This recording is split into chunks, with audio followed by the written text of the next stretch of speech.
I woke up with my phone still in my hand and my mouth tasting like I'd been sucking on pennies. For a few seconds, I didn't move. I just stared at the ceiling and tried to figure out what had yanked me out of sleep so abruptly that my brain felt bruised. Then I realized what was missing. Sound. No air unit, no hallway ice machine, no distant elevator cables, no muffled TV from the next door. Hotels are never truly quiet. They're built on a constant, low-level noise that tells you other people exist. This was dead quiet, like the whole place had been shut off and sealed. I blinked, sat up, and pain snapped through my back where the stitches were. My leg ached in that deep, stubborn way it had since the barbed wire had chewed it up. I took a breath through my nose and immediately regretted it. My nose was still tender from the earlier punch in my memories. The one that hadn't happened yet. The one that made no sense because my body was ahead of the timeline. I checked the time. 12:06 a.m. My stomach dropped so hard it felt like a physical thing. I hadn't meant to fall asleep.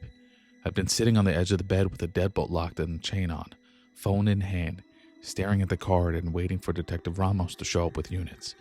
She'd said stay in the room, lock everything. I'm on my way. I called her. She answered. She'd said she was coming. And then, nothing. I looked at the lamp on the nightstand. No little glow from the base. I flicked the switch. Dead. I looked at the microwave clock across the room. Blank. The outlet indicator by the mini fridge. Blank. The power was out. I grabbed my phone tighter, thumbed the side button, and the screen lit up in a dull, anemic way. Battery, 61%. Service bars still there. No new calls, no new text. No missed anything. The last call in my history was the one to Ramos, hours ago, when I'd first found the card under my hotel door. I sat there for a second, breathing shallow, and looked at the bed. The Valentine's card was still in the comforter where I'd left it, white, thick, and clean, like it belonged in a gift bag. I didn't touch it. I didn't even open it again. Because my fingers remember the first card on my apartment window, the adhesive, Ramos saying sleepy, the way my own body had betrayed me later without warning. I turned on the phone flashlight. The beam cut the room in half and made everything look cheap.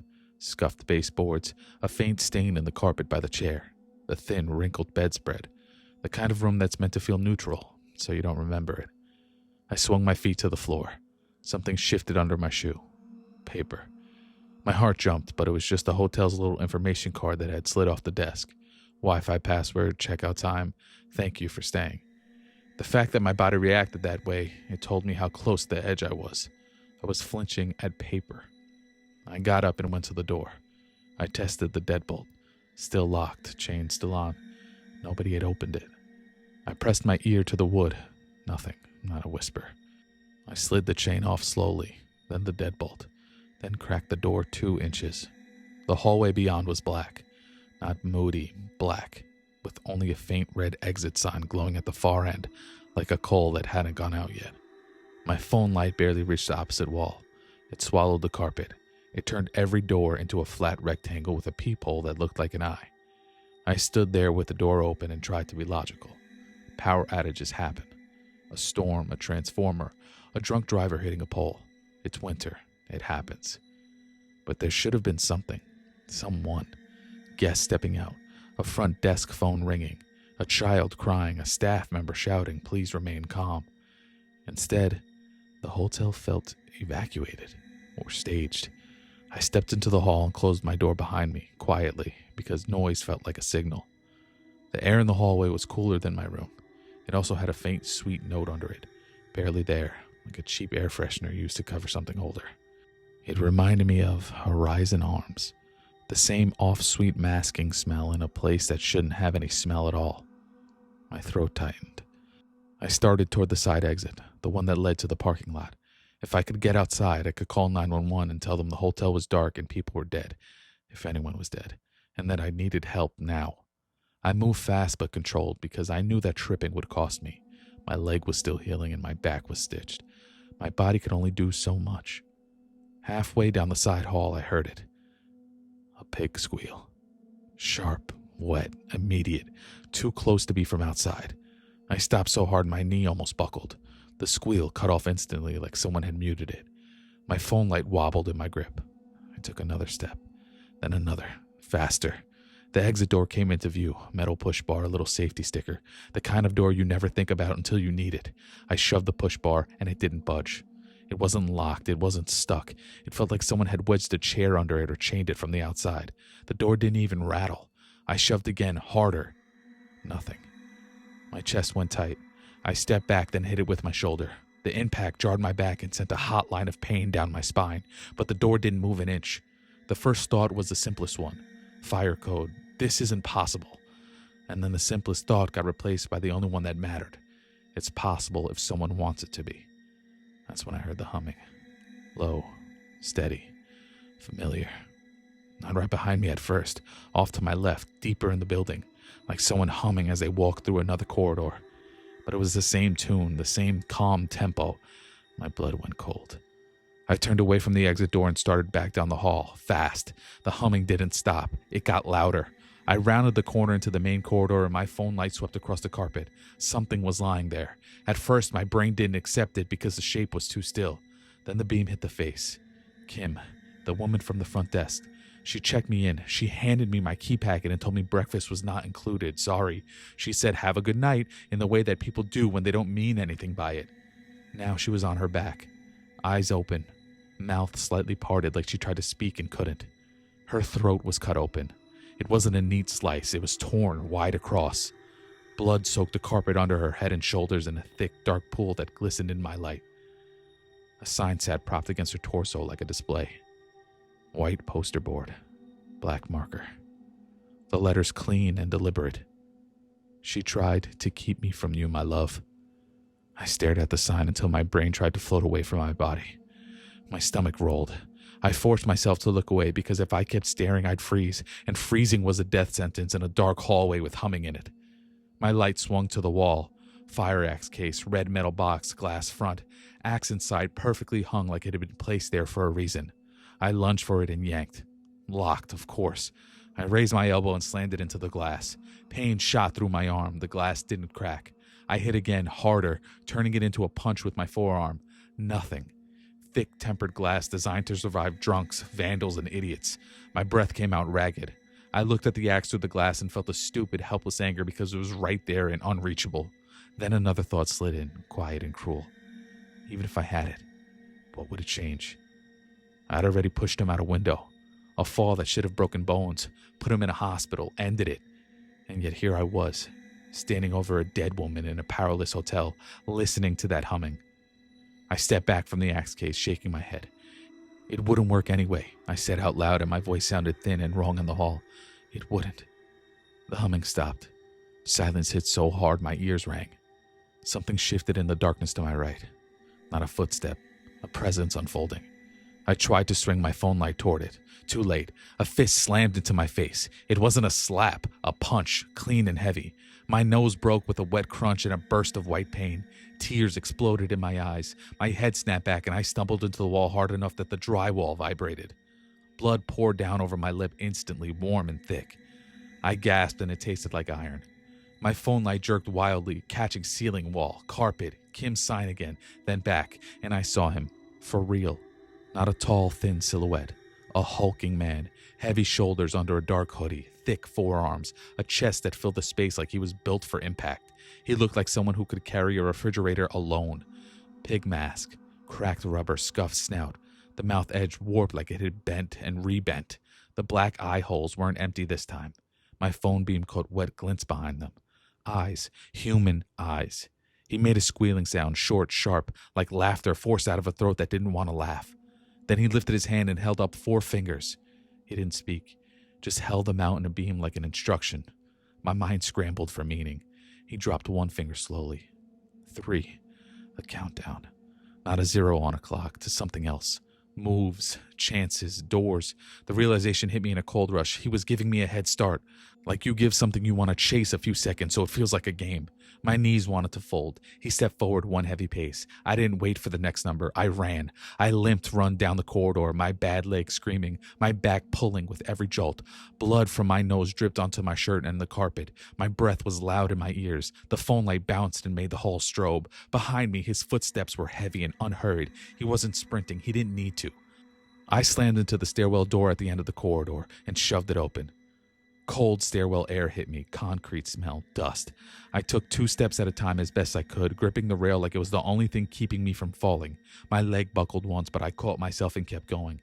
At the second floor landing, I shoved the door open and burst into another hallway and stopped. There were more pig masks, at least 4. Men standing along the walls and near doorways, some half hidden, all facing me, all still. The phone beam hit them one at a time like spotlighting statues. One of them was smaller, shorter, narrow shoulders. Another had a puffy jacket like he'd been dragged out of bed. One stood with his hands at his side like he wasn't sure what to do with them. They weren't charging, they weren't even stepping forward. They were waiting. My brain tried to count them and failed. It didn't matter. One was enough. My lungs clenched and my vision tunneled. Behind me in the stairwell, the heavy footsteps reached the landing. The door behind me banged open. The hulking pigman filled it. The other pig masks followed, not toward me, away from him. They flinched back like he was the real danger in the room, like they were props and he was the reason they were here. He squealed again, louder, angry, possessive. He shoved past one of the smaller masked men so hard the guy slammed into the wall and dropped. He didn't care about them. He only cared about me. Something roared outside, a deep chopping sound that made the building vibrate. Helicopter rotors. Then another. A second helicopter rhythm joined the first, overlapping and heavier. Sirens surged in the street below, multiple, fast. Tires squealed somewhere outside. Voices echoed faintly up through the building. Police. Ramos. They'd finally arrived. Hope hit me so hard my legs almost gave out. I turned and ran again. The second-floor hallway stretched ahead like a tunnel. My phone beam cut through it. The exit sign at the far end glowed dimly. Doors lined the walls, some ajar, all dark. One of the smaller pig-masked men stepped into my path, not aggressive, almost hesitant. I didn't slow down. I lowered my shoulder and drove into him, then kicked his knee as I passed. My boot hit the joint with a dull, ugly sound. He collapsed with a grunt that was unmistakably human, hands slapping the carpet. I stumbled and caught myself and kept moving. Another masked man flinched aside at the last second. I saw the eyes behind the rubber, wide, scared. Not of me, of the hulking one behind me. The big man's footsteps thundered closer now. He was closing the distance without even sprinting. He barreled into the hallway like a wrecking ball. He knocked one of the masked men aside with his shoulder. The guy hit the wall and folded down. The squealing turned constant. Sharp bursts like he was breathe laughing through the mask. My chest felt too tight and my back burned. I reached the junction and turned hard toward the central stairwell, the one that led down to the lobby. I hit the stairwell door and nearly slipped on the first step because my balance was shot. I grabbed the railing and forced myself down. 1 flight, 2. Below, I could see the flashlight through the lobby windows now, blue and red sweeping the walls, floodlights outside turning the front of the hotel into a washed-out daytime scene. I got to the ground floor and shoved the stairwell door open. The lobby was nearly pitch black except for the glow bleeding in through the front glass doors, and the front doors were chained. Of course they were. A thick chain wrapped across the handles, padlocked, like someone had taken time to make sure nobody left that way either. I staggered toward the doors anyway and slammed my palm against the glass. "Help!" I yelled. My voice cracked. Blood sprayed out of my nose onto my hand. "I'm in here!" Shapes moved outside. Flashlight swung toward me. I saw a silhouette turn, someone pointing. Then the lobby door shook as something heavy hit them from the outside. A battering ram. The chain jolted but held. Again, the whole door frame rattled. Outside, someone shouted, "On 3! 1, 2!" Another impact. The chain snapped. The door swung inward. Cold night air rushed in. Siren sound hit me full force. Floodlights blinded me. Police poured in. Helmets, rifles, sidearms, flashlights, shouts. "Hands up! Hands up! Get down!" I lifted my hands fast, phone still in one, the light blasting into the lobby like a beacon. "I'm the victim," I shouted. "I'm the—" The hulking pigman stepped into the lobby behind me. He didn't creep. He walked straight into the light like he wanted the world to see him. The pig mask looked slick now, wet or wiped clean. The black eye hole swallowed the light, hiding the eyes again. His hoodie hung heavy on his frame. His hands were empty, but the way he moved made every officer tense like he was holding a weapon anyway. He made one squealing sound, long and guttural. Every gun in the lobby snapped toward him. "Drop!" someone screamed. "On the ground!" He took one more step. The police opened fire. The first volley was deafening. Muzzle flashes hit the lobby like strobes. The smell of gunpowder filled the air instantly, hot, bitter, metallic. Round struck him. I saw fabric tear, saw his body jerk with impacts. He staggered, but he didn't go down. He kept coming. A second volley. He dropped to one knee. A third. He collapsed forward hard, sliding across the tile, stopping inches from my shoes. Officers kept their weapons trained on him, breathing hard, yelling commands he couldn't follow. "Don't move! Show me your hands!" He twitched. Not a lunge, just a small shift, like someone rolling a shoulder to get comfortable. A wheezing sound came out of him. Half laugh, half broken breath. And then, for the first time in the whole nightmare, he spoke. His voice was low and rough, like he had been scraped raw. It sounded like a man who'd smoked for 30 years and laughed at funerals. "Next year," he rasped, and even with his chest leaking blood into the tile, there was amusement in it. "I'll see you next Valentine's." One officer stepped in and kicked his hand area instinctively. Another grabbed his wrist. A third moved behind and pulled his arms back. "Mask off!" someone shouted. A gloved hand hooked under the edge of the pig mask and yanked. The rubber peeled away, and suddenly, he was just a man. Older than I expected. Late 40s, maybe. Face scarred in a way that looked old, healed, wrong. A crooked jaw like it had been broken and set badly. Stubble on his cheek. Real eyes, glassy, unfocused. Still tracking me even as his body failed. No supernatural shimmer. No inhuman features. Just a human being who had decided to be this. He tried to inhale again and couldn't. His mouth worked like he wanted to say more. A paramedic pushed in, because EMS always follow the guns in. Dropped to a knee and checked his neck. 2 fingers. A glance at the pool of blood. A quick check with a light. Then the paramedic looked up at Ramos, who had just pushed into the lobby behind the officers. "Time of death," he said flatly. "He's gone. No maybe, no we'll see, no miracle survival." An officer immediately stepped back in like he didn't want to be near the body any longer than necessary. Ramos didn't blink. She just looked at me. Then at the dead man. Then at the chaos behind him. "Get him out," she barked, pointing at me. "Now." 2 officers grabbed my arms gently but firmly and guided me toward the open doors. My knees were shaking so badly I didn't trust them. I let them move me like I was an injured animal. Outside, the front of the hotel was flooded with light. Squad cars surrounded it. More units arrived every few seconds, tires squealing. Officers had the perimeter tight. Helicopters hovered overhead with spotlights sweeping the roof line and the alley. A few guests stood wrapped in blankets behind police tape, faces pale and stunned. I looked up at the bright beams and realized how much I hated light right now. It felt like an interrogation. Behind me, inside the lobby, officers were shouting, "Upstairs! Multiple suspects! Clear the 2nd floor and watch the stairwell!" Then, more voices. Different tone. Higher. Panicked. They were dragging the other pig masked men out. One came first, hands zip tied behind his back, mask ripped off, eyes wet and wild. He kept saying, "I didn't touch her. I didn't touch her." Like that was supposed to matter. Another followed, sobbing, face red, whispering, "I'm sorry," over and over like a prayer. A third was dead silent, staring at the ground, jaw clenched like he'd already decided he'd say nothing. They weren't hulking. They weren't unstoppable. They were just people, which made it worse, because it meant this could spread. Ramos walked out behind them, phone to her ear, barking orders. Then she lowered it and came to me. Her face looked older in the floodlights, not tired, cop tired, the kind of tired that comes from seeing something you can't unsee. "You okay?" she asked, but it wasn't a real question. It was something she said while her eyes assessed my nose, my stance, the way I was shaking. "No," I croaked. Blood still dripped. My nose felt like it would split down the middle. "I fell asleep." Ramos' jaw tightened. "I know. You didn't come. I waited. I was 10 minutes out when your hotel went dark. Whole block dropped.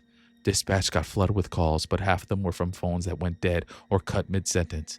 Then your line went quiet." My stomach turned. "I didn't hang up." "No, you didn't." She looked back at the hotel entrance where the body bag was being brought out. Even zipped, you could see the shape of the pig mask in someone's hand like a trophy they didn't want. The paramedics lifted me onto a stretcher. Someone pressed gauze to my nose. Another checked my back stitches quickly with gloved fingers. Ramos leaned in close so only I could hear her over the sirens. "You're done being alone. You hear me? You're not going back to any place where someone can walk you out like that. I swallowed. My throat was too dry. How did he? We'll talk at the hospital. But I can tell you this. You weren't the first person to fall asleep when the card started. The sentence hit me harder than the punch. They loaded me into the ambulance.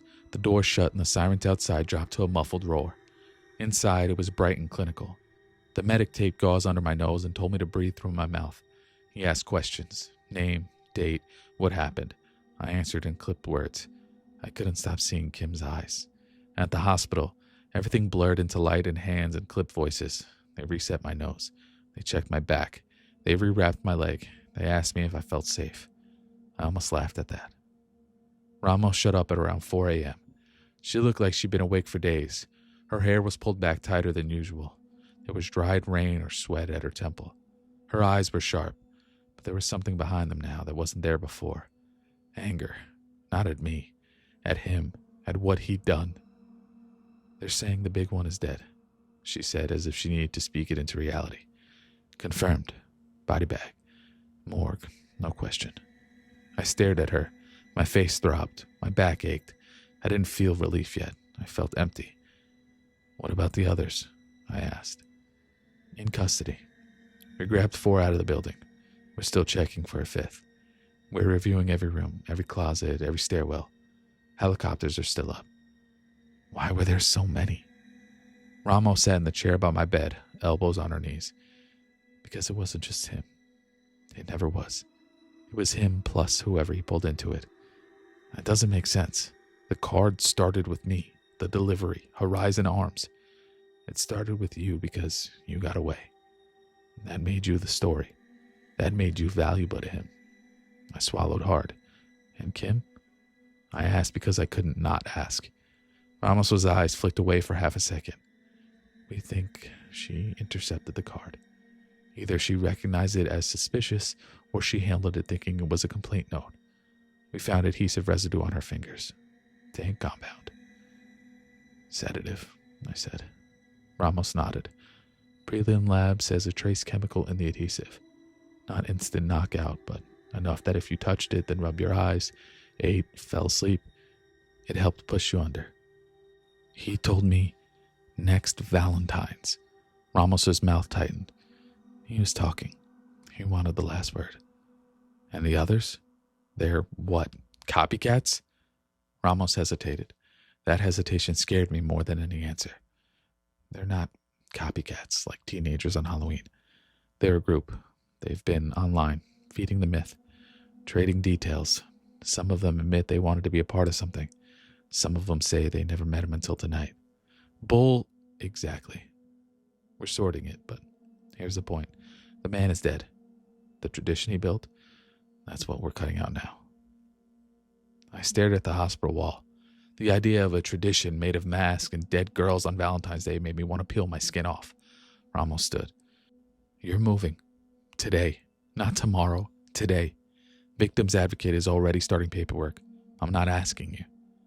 I nodded because I couldn't find a reason to argue. Before she left, she put a sheet of paper on my tray table.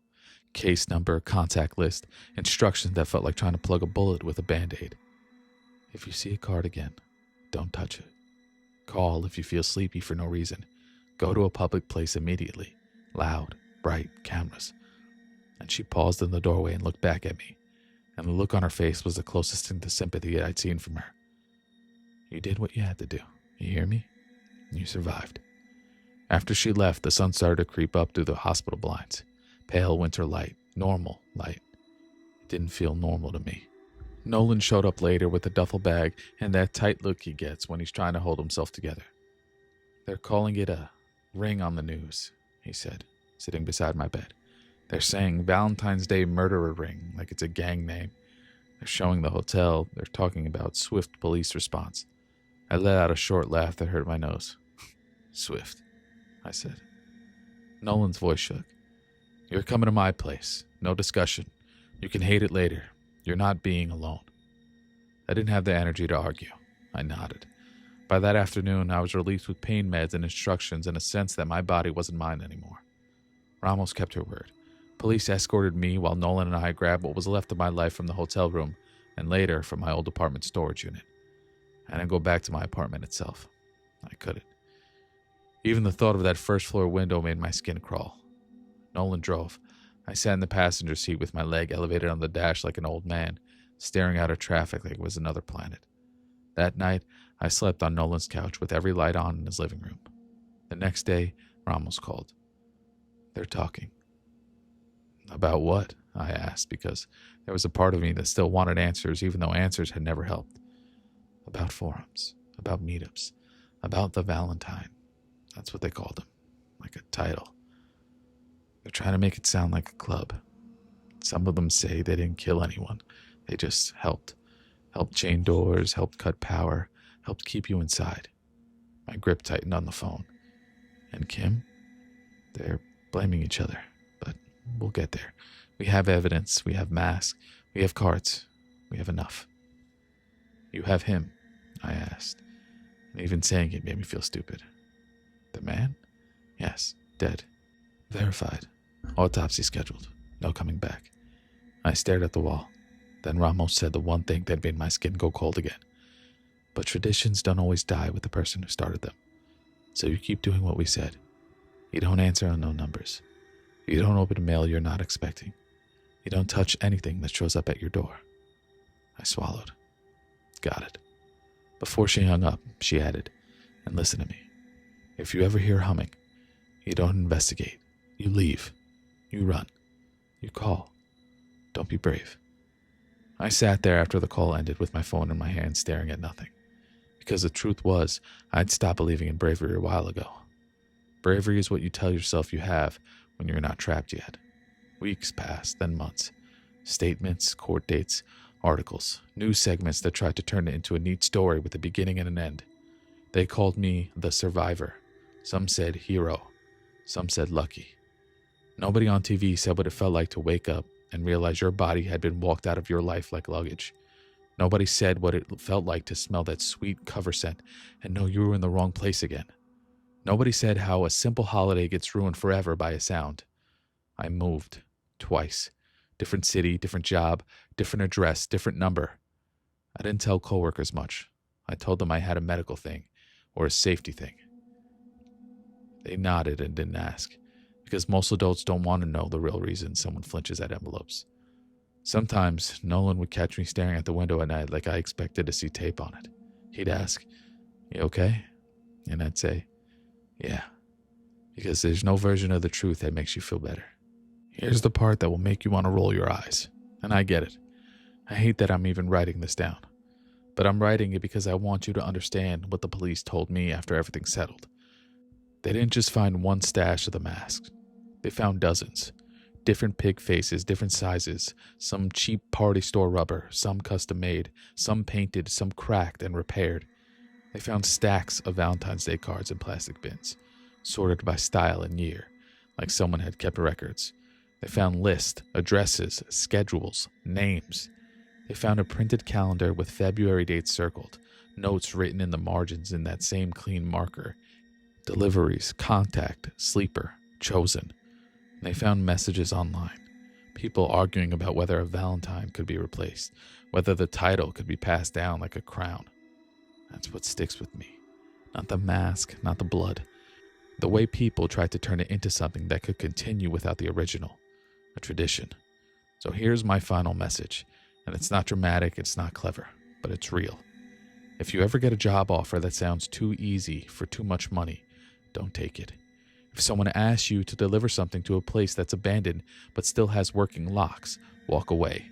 If you find a Valentine's Day card you didn't ask for, don't joke about it. Don't touch the adhesive. Don't bring it inside. Don't sleep it off.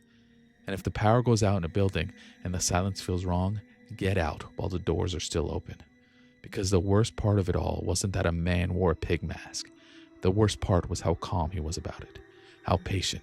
How steady that humming stayed while everything else in your world fell apart. A man can die. An idea can linger. And if you think that's paranoia, good. I hope you never learn the difference. Every February now, I stay somewhere loud, somewhere bright, somewhere with people, and I spend the day acting normal. But I still listen. I always listen.